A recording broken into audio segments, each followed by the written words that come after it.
Praise the Lord प्रिय माने आशा करछि आपण वाक्य मनोयोग हेबे।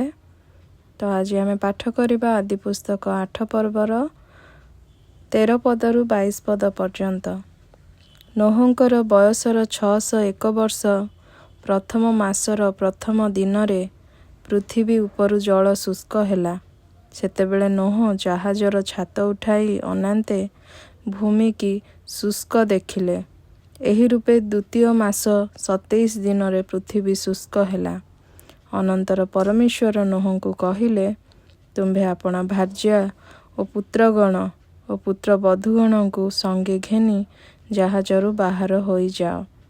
पुणी आपणा संगे थिबा पशु पक्षी और भूचर उरगामी आदि सबु जीवजंतु बाहर को घेनी जाओ।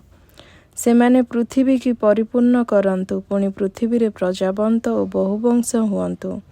तो नोह आपणा भार्या पुत्र और पुत्र बधू मानंकु संगरे घेनी बाहर को आसिले। पुणी स्व स्व जाति अनुसार प्रत्येक पशु प्रत्येक उरगामी जंतु और प्रत्येक पक्षी प्रभृति समस्त भूचर प्राणी जहाजरु बाहरी आसिले। अनंतर नोह सदाप्रभुଙ୍କ उद्देश्य यज्ञ वेदी निर्माण कले।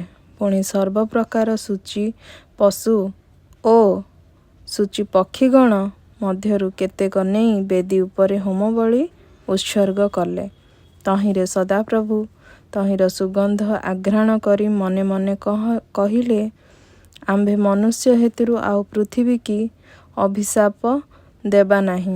यद्यपि बाल्यकाल ठारू मनुष्यर मनर कल्पना मंद, तथापि आम्भे जेपरि करिअछु सेपरि आउ थरे केबे हे सबु प्राणी की विनष्ट करिबा नाही।